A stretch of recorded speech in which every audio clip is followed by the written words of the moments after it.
तो जरा कल्पना कीजिए कि कोई इंसान एक ऐसे प्रकाश के सामने खड़ा है जो मतलब इतना प्रखर है, इतना चमकीला है कि सिर्फ आंखें ही नहीं बल्कि उसकी चेतना भी उसे संभाल नहीं पा रही है। हाँ बिल्कुल, एक ऐसा परम सत्य जिसकी तीव्रता के आगे इंसान का मन बिखरने लगता है। सही कहा। तो ऐसे में कोई क्या करेगा? शायद इंसान अपने ही एक परछाई या अपना ही एक अक्स वहां छोड़कर पीछे हट जाए, ताकि वो परछाई इस जो वास्तविक सांसारिक दुनिया है ना, उसका सामना कर सके। एकदम सही। और ये कोई साइंस फिक्शन फिल्म का सीन नहीं है। ये असल में हजारों साल पुराना एक ऐसा मनोवैज्ञानिक और आध्यात्मिक नक्शा है जो हमारे आज के विषय के बिल्कुल केंद्र में है। जी हाँ। आज की इस गहन चर्चा में हम सनातन धर्म में सूर्यदेव और उनके जो विशाल दिव्य परिवार है उसके रहस्यों को परत दर परत खोलने वाले हैं। हमारे पास जो आज सामग्री है ना, उसमें एक बहुत ही विस्तृत इन्फोग्राफिक है और कुछ प्राचीन पौराणिक तथ्यों का संग्रह है। और यहाँ सबसे दिलचस्प बात यह है कि हमारा उद्देश्य सिर्फ किसी पुरानी वंशावली को बाँचना नहीं है। बिल्कुल नहीं। हम तो ये समझने की कोशिश करेंगे कि सूर्यदेव के जन्म, उनकी पत्नियों और बच्चों की इन कथाओं के पीछे मानव चेतना का मतलब ब्रह्मांडीय व्यवस्था का कौन सा गूढ़ रहस्य छिपा है। चलिए इस पर थोड़ा विस्तार से बात करते हैं। और ये चर्चा सच में बहुत ही अद्भुत होने वाली है, क्योंकि जब हम इन प्राचीन विवरणों को गहराई से देखते हैं तो पता चलता है कि हमारे पूर्वजों ने ब्रह्मांड के सबसे जटिल नियमों को समझाने के लिए इन पारिवारिक संरचनाओं का सहारा लिया था। मतलब चाहे वो भौतिक विज्ञान हो या मनोविज्ञान। बिल्कुल, ये केवल एक परिवार की कहानी नहीं है। ये हमारे भीतर जो संघर्ष चल रहे हैं और चेतना का जो विकास है उसकी एक पूरी की पूरी रूपरेखा है। तो अगर हम इस परिवार के सदस्यों से मिलने से पहले इसके बिल्कुल मूल स्रोत की बात करें तो आखिर सूर्यदेव का असली स्वरूप क्या है? जो तथ्य हमने देखे वे स्पष्ट करते हैं कि सूर्य सिर्फ आसमान में चमकता हुआ कोई अभौतिक तारा या आग का गोला नहीं है। हाँ, उन्हें तो दिव्य चेतना का दृश्य रूप बताया गया है ना। जी, वे ऋषि कश्यप और माता अदिति के पुत्र हैं और 12 आदित्यों में से एक हैं। और ये 12 आदित्य असल में 12 महीनों और इस पूरे ब्रह्मांडीय व्यवस्था के प्रतीक है। अगर मैं इसे आज की भाषा में समझने की कोशिश करूं तो क्या हम ये कह सकते हैं कि सूर्य केवल ब्रह्मांड के हार्डवेयर को चलाने वाली कोई बैटरी नहीं है? हाँ, तो फिर क्या है? मतलब अगर ये पूरा ब्रह्मांड एक विशाल व्यवस्था है तो सूर्य उसका मुख्य ऑपरेटिंग सिस्टम है जो ये तय करता है कि भौतिक और आध्यात्मिक दोनों तरह का जीवन कैसे सस्टेन करेगा। मैं सही सोच रही हूँ ना? हाँ, ये तुलना बहुत ही सटीक है। एक बैटरी आपको केवल ऊर्जा दे सकती है, लेकिन एक ऑपरेटिंग सिस्टम उस ऊर्जा को दिशा देता है, उसे एक अर्थ देता है। सही बात है। यहाँ जो सबसे रोचक बात उभर कर आती है वो है सूर्य को दिया गया सर्वसाक्षी का नाम। सर्वसाक्षी मतलब सब कुछ देखने वाला। बिल्कुल, सर्वसाक्षी का अर्थ है वो जो हर कर्म हर घटना का गवाह है। जब हम भौतिक दुनिया में धूप को देखते हैं तो वो सिर्फ हमारे कमरों का अंधेरा दूर नहीं करती। हाँ, उसका मतलब तो कुछ और ही है। प्राचीन दृष्टिकोण से वो भौतिक प्रकाश असल में हमारे भीतर के अज्ञान और अंधेरे को मिटाने का एक दृश्य प्रतीक है। वेदों में सूर्य को आत्मा ज्योति कहा गया है। अच्छा, आत्मा ज्योति। जैसे सूरज की रोशनी दुनिया के हर कोने को रोशन करती है और उससे कुछ भी छिपाया नहीं जा सकता, ठीक वैसे ही दिव्य चेतना हमारे भीतर के हर विचार, हमारी हर नियत को प्रकाशित करती है। शायद यही कारण है कि अन्य प्रमुख देवताओं के साथ सूर्य का संबंध इतना गहरा बताया गया है, जैसे भगवान विष्णु के साथ उनका जुड़ाव। हाँ, सूर्य नारायण के रूप में। बिल्कुल, सूर्य नारायण के रूप में उनकी पूजा होती है, क्योंकि विष्णु की तरह ही सूर्य इस पूरे जीवन तंत्र का पालन करते हैं। और भगवान शिव के साथ उनका जो संबंध है वो तो मुझे और भी दिलचस्प लगा। वो कैसे? बताया जाता है कि शिव ने सूर्य को आध्यात्मिक ज्ञान दिया था। मतलब भारी प्रकाश जो सूर्य है और हमारी सबसे भीतरी चेतना जो शिव है, उनका जो मिलन है वही संपूर्णता है। बिल्कुल सही। और इसीलिए हम देखते हैं कि इन विवरणों में भौतिक विज्ञान और आध्यात्मिकता के बीच की लकीर बिल्कुल ही मिट जाती है। हाँ, एकदम गायब हो जाती है। चेतना के बिना ज्ञान संभव नहीं है और प्रकाश के बिना भौतिक जीवन। लेकिन अब यहाँ एक बड़ा सवाल आता है। यहाँ पर बात सच में बहुत दिलचस्प हो जाती है। जी बताइए। जब कोई ऊर्जा इतनी अनंत और इतनी तेजस्वी हो तो उसके साथ सीधे तौर पर जुड़ना किसी के लिए भी आसान नहीं होगा। और यहीं से सूर्यदेव की 2 मुख्य पत्नियों संज्ञा और छाया की कथा शुरू होती है। यह हिस्सा बहुत ही महत्वपूर्ण है। मुझे ये कथा सबसे ज्यादा हैरान करती है। संज्ञा, जिसका अर्थ ही है शुद्ध चेतना या प्योर अवेयरनेस, वो सूर्य की पत्नी है। लेकिन संज्ञा सूर्य के उस प्रचंड तेज को, उस परम सत्य के प्रकाश को बर्दाश्त नहीं कर पाती। जी, वो ताप बहुत अधिक था। इसलिए तपस्या पर जाने से पहले वो अपनी जगह, अपनी ही परछाई यानी छाया को छोड़ जाती हैं। और छाया यहाँ भौतिक भ्रम यानी मटेरियल इल्यूजन की प्रतीक है। एकदम सही। पर रुकिए, मुझे यहाँ थोड़ी उलझन हो रही है। अगर संज्ञा उच्चतर चेतना है और हम सब इस छाया यानी भ्रम की दुनिया में जी रहे हैं, तो क्या इसका मतलब यह है कि तकनीकी रूप से छाया यहाँ विलन है? ये सवाल बहुत लोग पूछते हैं। तो क्या हमारे प्राचीन ग्रंथ ये कह रहे हैं कि हमारा दैनिक जीवन, हमारे रिश्ते, हमारी दुनिया सिर्फ एक झूठा भ्रम है? मतलब ये विचार तो बहुत निराशाजनक लगता है। ये उलझन बहुत स्वाभाविक है, लेकिन असल में छाया को एक खलनायक या विलेन के रूप में देखना हमारी सबसे बड़ी भूल होगी। अगर हम आपकी उसी कंप्यूटर वाली तुलना पर वापस लौटें तो इसे ऐसे समझिए। हाँ, बताइए। संज्ञा ब्रह्मांड का रॉ कोड है, यानी परम सत्य। लेकिन वो रॉ कोड इतना जटिल और इतना तीव्र है कि एक सामान्य इंसान उसे पढ़ या समझ नहीं सकता। अच्छा, मतलब वो इंसानी समझ से बाहर है? बिल्कुल। अगर कोई सीधे उस सत्य से टकराएगा तो उसका मानसिक ढांचा उसे झेल नहीं पाएगा। इसीलिए छाया का निर्माण हुआ। छाया उस सिस्टम का यूजर इंटरफेस है। अरे वाह! मतलब वो आवरण जो हमें इस दुनिया में काम करने लायक बनाता है? एकदम सही। भौतिक अस्तित्व और ये सांसारिक जीवन कोई बुरी चीज नहीं है। छाया और संज्ञा अलग अलग नहीं है, वे एक ही स्रोत के दो पहलू हैं। तो संज्ञा के जाने का अर्थ क्या हुआ फिर? संज्ञा के जाने का अर्थ ये है कि एक अशुद्ध या बिना तैयारी वाली चेतना सीधे परम सत्य की तीव्रता को बिना शुद्धिकरण के या बिना तप के नहीं झेल सकती। हमें इस दुनिया में रहते हुए छाया के माध्यम से अपने कर्म करने होते हैं, ताकि हमारी चेतना धीरे धीरे उस प्रकाश को सहने के काबिल बन सके। बिल्कुल यही बात है। ये नजरिया तो पूरी कहानी का अर्थ ही बदल देता है। अब अगर इस सत्य और शुद्ध चेतना का मिलन होता है, तो उससे जो ऊर्जा या संतानें उत्पन्न होंगी वो साधारण तो हो नहीं सकती। जी नहीं, वो पूरे ब्रह्मांड के संतुलन का आधार हैं। और हम देखते हैं कि संज्ञा के 4 बच्चों का वर्णन है। सबसे पहले यम, जो धर्म और मृत्यु के देवता हैं, जो कर्मों के आधार पर न्याय करते हैं। दूसरी उनकी बहन यमुना, जो पवित्र नदी है और करुणा क्षमा की प्रतीक है। हाँ। तीसरे वैवस्वत मनु, जो वर्तमान मानवता के जनक माने जाते हैं। और फिर आते हैं अश्विन कुमार, जो देवताओं के चिकित्सक हैं और आयुर्वेद के प्रतीक हैं। बिल्कुल। लेकिन अगर हम यम और यमुना को एक साथ रखकर देखें तो ये दोनों एक दूसरे के बिल्कुल विपरीत लगते हैं। वो कैसे? और भक्ति हैं। एक ही माता पिता से ये दो बिल्कुल विपरीत ताकतें कैसे जन्म ले सकती हैं? और ब्रह्मांड में इनका संतुलन कैसे बनता है? अगर हम इसे बहुत गहरे स्तर पर विश्लेषित करें ना, तो ब्रह्मांड को अस्तित्व में बनाए रखने के लिए इन दोनों ही ताकतों की एक साथ जरूरत होती है। दोनों की एक साथ? जी। यम भौतिक और आध्यात्मिक दुनिया के गुरुत्वाकर्षण की तरह है। वे कर्म का नियम है, न्यूटन के नियम की तरह कि हर क्रिया की एक प्रतिक्रिया होगी। हाँ, कॉज एंड इफेक्ट। ये व्यवस्था बहुत कठोर है। यदि किसी ने आग में हाथ डाला है तो हाथ जलेगा, चाहे उसकी नीयत जो भी हो। ये यम का न्याय है। बाप रे, तो अगर केवल यम का नियम चले तो ये दुनिया तो बहुत ही क्रूर हो जाएगी। मतलब एक गलती और काम खत्म। बिल्कुल सही कहा। यदि ब्रह्मांड में केवल यम का कठोर न्याय हो तो जीवन तुरंत समाप्त हो जाएगा, क्योंकि कोई भी प्राणी पूर्ण नहीं है।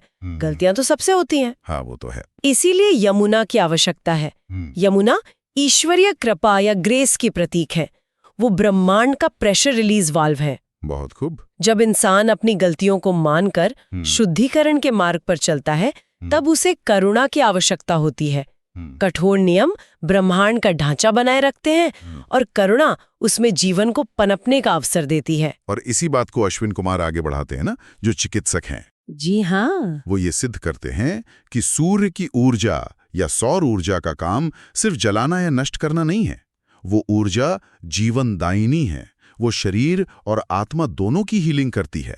मतलब आयुर्वेद का आधार ही यही है कि प्रकृति की अग्नि का सही उपयोग कैसे किया जाए। एकदम सही पकड़ा आपने। ये संतुलन सच में कमाल का है। लेकिन ये तो हुई संज्ञा के बच्चों की बात, जो ब्रह्मांडीय नियमों को दर्शाते हैं। जी। अब बात करते हैं छाया के बच्चों की, जिनकी कहानी हमारे रोजमर्रा के संघर्षों से बहुत मेल खाती है। छाया के बच्चों में शनि है, तप्ती है, जो बहती हुई गर्म ऊर्जा की नदी है, और सावर्णी मनु है, जो भविष्य के ब्रह्मांडीय चक्र का नेतृत्व करेंगे। हाँ, इनमें शनि सबसे महत्वपूर्ण है। बिल्कुल, यहाँ सबसे ज्यादा ध्यान शनि पर केंद्रित किया गया है। शनि कर्म, अनुशासन और दुख के माध्यम से मिलने वाले न्याय के प्रतीक है। और सबसे दिलचस्प बात यह है कि सूर्य और शनि के बीच एक बहुत गहरा तनाव बताया गया है। जी, एक बहुत बड़ा टकराव। तो एक पिता और पुत्र के बीच का ये वैचारिक टकराव असल में क्या है? आध्यात्मिक मनोविज्ञान में ये सबसे महत्वपूर्ण विषयों में से एक है। सूर्य यहाँ केवल आत्मा का प्रतीक नहीं है, बल्कि सांसारिक स्तर पर वे अथॉरिटी, सत्ता और उससे पैदा होने वाले अहंकार के भी प्रतीक हैं। अच्छा, ईगो के प्रतीक। जी, जब किसी के पास असीमित शक्ति आती है तो अहंकार स्वाभाविक है। दूसरी ओर शनि की उत्पत्ति छाया से हुई है। वो सांसारिक दुख और अनुशासन का प्रतिनिधित्व करते हैं। उनका काम ही है उस अहंकार को तोड़ना, इंसान को वापस जमीन पर लाना। तो इन सब का आखिर मतलब क्या है? अगर मैं इसे आज के इंसान की जिंदगी से जोड़कर देखूं, तो मान लीजिए कोई व्यक्ति अपने करियर के चरम पर है। जी, उसे लगता है कि वही सब कुछ चला रहा है, जो कि सूर्य वाला अहंकार है, और फिर अचानक उसका व्यापार गिर जाता है या कोई बड़ा संकट आ जाता है और वो सोचता है कि उसकी किस्मत खराब। हाँ, लोग कहते हैं ना कि शनि भारी है, लेकिन वास्तव में क्या वो शनि द्वारा उसकी छाया या भ्रम को तोड़कर उसे असलियत से रूबरू कराने की प्रक्रिया नहीं है? आपने बिल्कुल सही उदाहरण दिया। हाँ। हम दुख और संघर्ष को हमेशा एक नकारात्मक दृष्टि से देखते हैं, लेकिन शनि ये सुनिश्चित करते हैं कि हम इस भ्रम में ना खो जाएं कि हम ही इस ब्रह्मांड के केंद्र हैं। मतलब वो हमें रियलिटी चेक देते हैं। बिल्कुल। ये तनाव कोई पारिवारिक लड़ाई नहीं है, ये हमारी चेतना के विकास के लिए एक अनिवार्य घर्षण है। बिना अहंकार के टूटे किसी भी इंसान या आत्मा का वास्तविक विकास हो ही नहीं सकता। क्या बात है! मतलब जिसे हम अपना बुरा वक्त मानते हैं, वही असल में हमारी प्रगति का सबसे जरूरी हिस्सा है। एकदम। अब जब हमने इस ऊर्जा के स्रोत और उसके पारिवारिक ताने बाने को समझ लिया है, तो ये देखना भी जरूरी है कि ये पूरी ऊर्जा हम तक आखिर पहुंचती कैसे है। जी, इसकी प्रक्रिया भी बहुत रोचक है। माई और भव्य वर्णन किया गया है। सूर्य का रथ अरुण चलाते हैं, जो गरुड़ के बड़े भाई हैं। अरुण का शाब्दिक अर्थ है भोर का वो लाल रंग जो सूरज के दिखने से ठीक पहले आसमान में छा जाता है। जी हाँ। इस रथ में 7 घोड़े जुटे हुए हैं, और ये सिर्फ गिनती के 7 घोड़े नहीं हैं। ये प्रकाश के 7 रंगों, शरीर के 7 चक्रों, दिन के 7 पहरों और वेदों के 7 छंदों का प्रतीक है। ये प्रतीक बहुत गहरे हैं। और यहाँ प्रत्यूषा और उषा का भी जिक्र है। उषा अज्ञानता का अंधेरा दूर करने वाली देवी हैं। जी, ऋग्वेद में उषा को जो स्थान मिला है वो बहुत ही विशेष है। उषा केवल सुबह का समय नहीं है, इसे आप ज्ञानोदय या एनलाइटनमेंट से ठीक पहले की अवस्था के रूप में देखिए। अच्छा, वो कैसे? जब कोई रात के घोर अंधकार में होता है, यानी अज्ञान में, तो सबसे पहले प्रत्यूषा आती है, यानी वो सूक्ष्म बदलाव जब एहसास होने लगता है कि अंधेरा छट रहा है। हाँ, एक हल्की सी आहट। बिल्कुल। और फिर उषा आती है, पूर्ण आंतरिक जागरण, जब कोई सत्य को देखने के लिए अपनी आंखें खोलता है। और इसी ज्ञान और जागरण से जुड़ी एक बहुत ही हैरतअंगेज कहानी हनुमान जी की है। बताया गया है कि हनुमान जी ने सूर्य देव को अपना गुरु बनाया था। ये कथा बहुत ही प्रेरणादायक है। जरा इस दृश्य की कल्पना कीजिए। एक तरफ सूर्य देव का रथ असीम गति से पूरे ब्रह्मांड में दौड़ रहा है, और दूसरी तरफ हनुमान जी ज्ञान प्राप्त करने की तीव्र भूख में उस रथ के साथ साथ उल्टी दिशा में उड़ते हुए व्याकरण और शास्त्रों की शिक्षा ले रहे हैं। ऐसा फोकस, ऐसी एकाग्रता। ये कहानी हमें ये सिखाती है कि परम ज्ञान कभी भी आसानी से या सिर्फ आराम से बैठकर नहीं मिलता। हनुमान जी का सूर्य की ओर मुख करके उल्टे उड़ते हुए विद्या ग्रहण करना इस बात का प्रतीक है कि ज्ञान की प्राप्ति के लिए साधक को अपना पूरा ध्यान, अपनी पूरी ऊर्जा उस ज्ञान के स्रोत पर केंद्रित करनी पड़ती है, चाहे परिस्थितियां कितनी भी कठिन या तेज क्यों ना हो। बिल्कुल। ये सच में एक बहुत ही शक्तिशाली प्रतीक है। तो अब तक की हमारी चर्चा से एक बात तो स्पष्ट है कि ये सिर्फ कोई वंशावली नहीं है। ये तथ्य बताते हैं कि इस पूरे परिवार को चेतना के 8 चरणों के एक नक्शे के रूप में देखा जा सकता है। जी, एक पूरा का पूरा ब्लूप्रिंट है। हाँ, यात्रा शुरू होती है प्रत्यूषा यानी सूक्ष्म जागरण से, फिर उषा जो चेतना का उदय है, फिर सूर्य जो पूर्ण प्रकाश है, संज्ञा यानी शुद्ध चेतना, छाया जो सांसारिक जीवन है, यम या शनि जो कर्म और न्याय है, यमुना जो करुणा है, और अंत में अश्विन जो हीलिंग और कायाकल्प है। एकदम सही क्रम है। ये तो पूरा एक ब्लूप्रिंट है। लेकिन सवाल यह है कि आज के समय में कोई भी इंसान इस ब्लूप्रिंट का उपयोग कैसे कर सकता है? क्या केवल इन्हें जानने भर से काम हो जाएगा या प्राचीन ऋषियों ने इसके लिए कुछ व्यवहारिक तरीके भी बताए हैं? ऋषियों ने इसके लिए बहुत ही स्पष्ट और वैज्ञानिक उपासना पद्धतियां बताई हैं। सबसे पहला है सूर्य नमस्कार। हाँ, वो तो बहुत आम है। आज हम इसे केवल एक शारीरिक व्यायाम या स्ट्रेचिंग के रूप में देखते हैं, लेकिन मूल रूप से ये अपने शरीर के 7 चक्रों को सौर ऊर्जा के साथ अलाइन करने का एक तरीका है। अलाइन करने का तरीका, अच्छा। दूसरा है अर्घ्य देना, यानी उगते हुए सूरज को जल अर्पित करना। यहाँ मैं आपको रोकना चाहूंगी। बहुत से लोग ये सवाल उठाते हैं कि सूरज तक तो वो पानी पहुंचता नहीं है, तो अर्घ्य देने का असल लॉजिक या मनोवैज्ञानिक कारण क्या है? ये बहुत ही अच्छा सवाल है। जब कोई सुबह अर्घ्य देता है तो वो पानी भौतिक रूप से सूरज तक नहीं जा रहा है। हाँ, वो तो जमीन पर ही गिरता है। लेकिन उस जल की गिरती हुई धार के बीच में जब सूर्य की किरणों को देखा जाता है तो प्रकाश के वो 7 रंग नेत्रों और आज्ञा चक्र को प्रभावित करते हैं। अरे वाह, इसके पीछे तो पूरा विज्ञान है। और साथ ही ये अहंकार को झुकाने का एक अभ्यास है। इंसान उस विशाल शक्ति के सामने ये स्वीकार करता है कि उसका अस्तित्व उसी पर निर्भर है। ये समर्पण है। बिल्कुल। और इन प्रथाओं में एक और बहुत ही सशक्त उदाहरण आदित्य हृदयम स्तोत्र का है। मुझे लगता है ये प्रसंग इस पूरी चर्चा का एक बहुत बड़ा हिस्सा है। जी, रामायण का ये प्रसंग बहुत खास है। जब भगवान राम युद्ध के मैदान में रावण के सामने खड़े थे, वो शारीरिक और मानसिक रूप से बहुत थक चुके थे।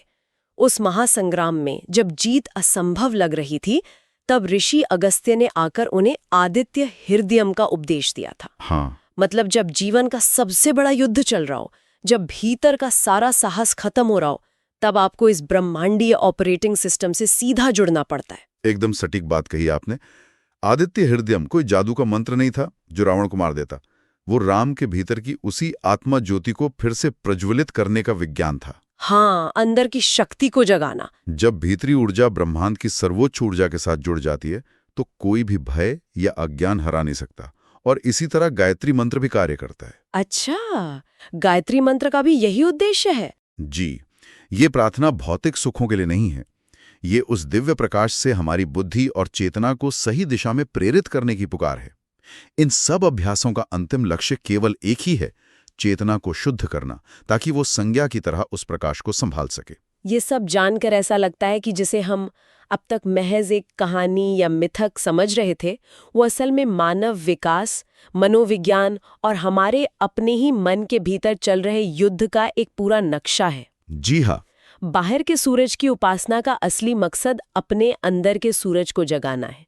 ये तो एकदम एक तरह की शॉर्टकट की है वेल इन्फॉर्म्ड बनने की। आपने बिल्कुल सही निष्कर्ष निकाला है।